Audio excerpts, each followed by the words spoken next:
Hi, I'm Michaela from Sanctuary Family Farms. I am 19 years old and I'll be starting my second year of college at Liberty University in the fall. I run a small leatherworking business and I also run the podcast Straight from Grace.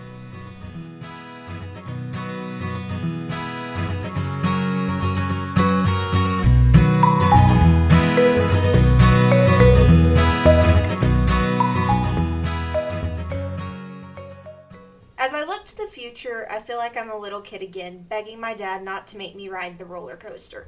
It's too big. It's too tall. It's too fast. I'm too scared. I'll be honest, while most 19-year-olds dream of the day they get to leave home and go out on their own, I dread it. The world is a big and scary place. There are evil people out there, accidents can happen to anyone, and none of us have everything figured out. But none of these things are what really make me dread the future, because they were all there even when I was in high school. It's leaving my family. Right now I'm looking at going to college in person for the first time. Yeah, it's exciting, but it's really scary too. While working on the farm, I've been able to spend nearly every day with my family. That means the good days, the hard days, and every day in between. When COVID hit and it felt like everything I'd ever dreamed of was taken away from me, my family was there. When I gave my valedictorian speech, after working so hard for so long, my family was there cheering me on, making absolute fools out of themselves. When I went through my first breakup, as embarrassing as my uncles, Pa, and Dad could be at times, my family was there. As hard as it's been, God has helped me learn what it's like to have people who truly love you for who you are, no matter how stupid you can be. And believe me, my family of all people will point that out for you. Now that I'm actually looking at going to college, because let's face it, online college just isn't the same, I'm terrified that I'll either lose this relationship or be miserable without them. I know at least part of me realizes how silly of a fear this is because, number one, I'm never going to be alone. God is always going to be with me. And two, I can't count the times my family was ready to move mountains to come get me, no matter where I was. I mean, we're talking about driving to town at 1 a.m. in a storm just because I wasn't comfortable at a friend's house anymore. And on top of all of this, not only did my dad show up, but my dad, my Uncle Bear, my Uncle Lee, and Pa showed up. So yeah, Cinderella's pumpkin and coachman ain't got nothing on my family. But I'm human, and I get scared sometimes. This doesn't mean that I have no hope, though. I know that at the end of the day, whatever God wants, God will make happen. So if He wants to keep me with my family, He'll make it happen. And if He doesn't, all that means is that my purpose is carrying me somewhere different. God can move mountains, and when He doesn't, He's simply telling me that my climbing abilities could use some honing, and that's just what we're going to do. My flesh may be scared, but that doesn't take away from God's purpose or plan in my life. Look at Esther. To become queen, she had to leave Mordecai, the only family that she knew. She had no idea when she left that she would eventually be queen and later save her people. And look at what she did to save her people. Esther went and spoke to the king without being summoned. At the time, there was a rule that anyone who went to the king without being called for was to be put to death. This means that Esther was literally putting her life on the line, and she knew it.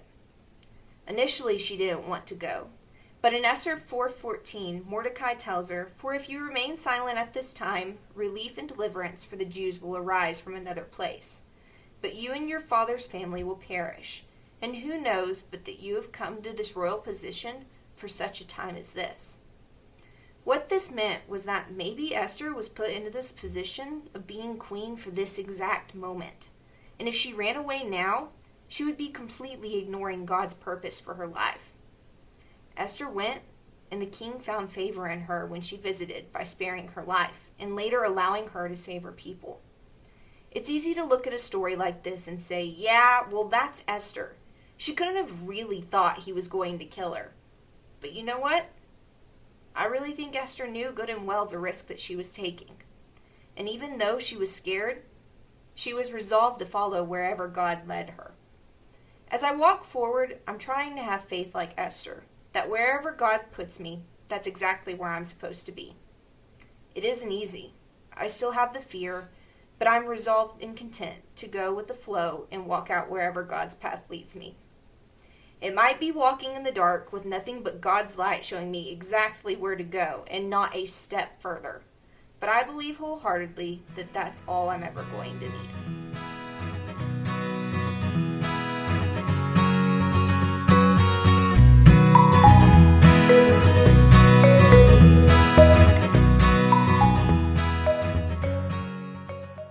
So, Mac, actually, it's Michaela, named after your paw. Yes. So, I would say that's a great blog.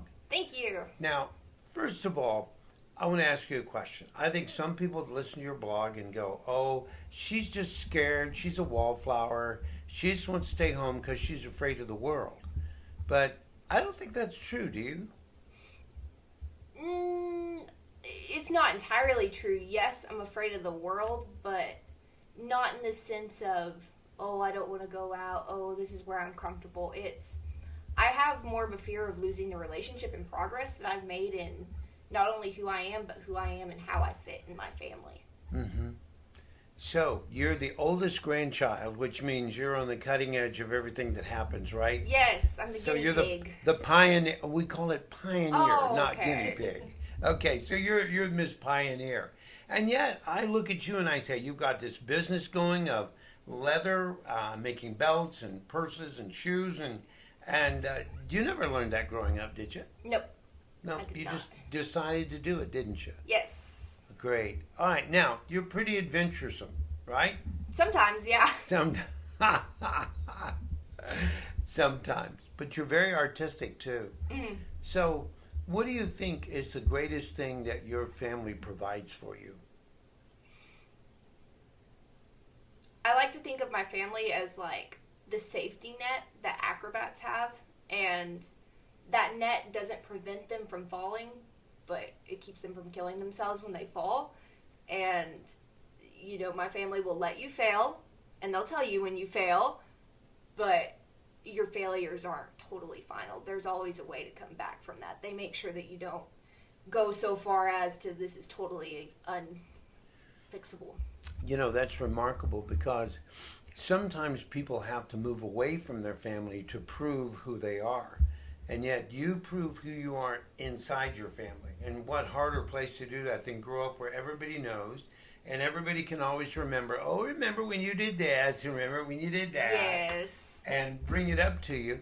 But you've really taken a whole idea in your own mind that this is your life and what you do. Now, you're very successful speaking, too. And senior in high school, it was a junior, you competed in the state. Yes, junior year.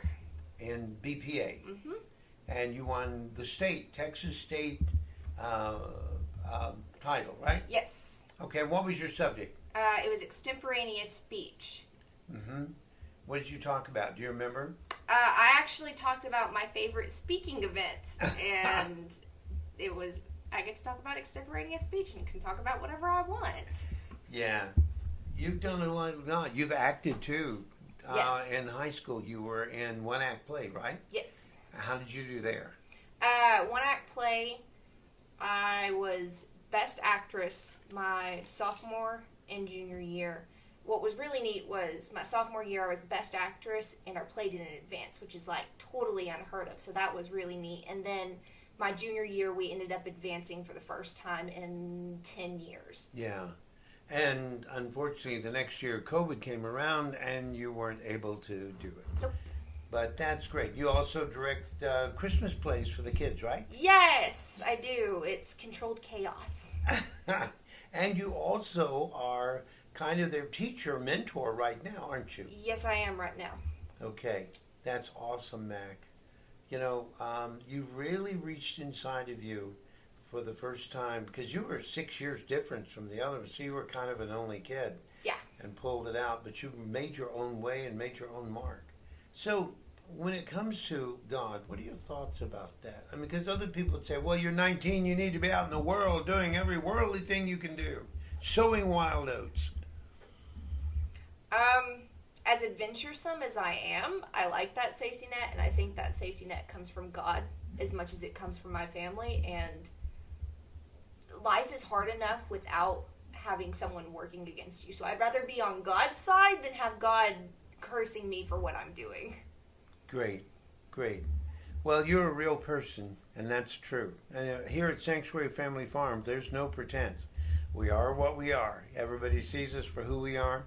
And, you know, on a daily basis, you can't hide. So you're either real or you're called out. So thank you so much, Mac, for all that you do for us here at the farm, and thank you for the inspiration you give. And add to that, you've got a Bible study going, don't you? Yes, I do. Me and a couple of girls, but it's just another opportunity to share God's message with each other. That's great. Okay, keep it up.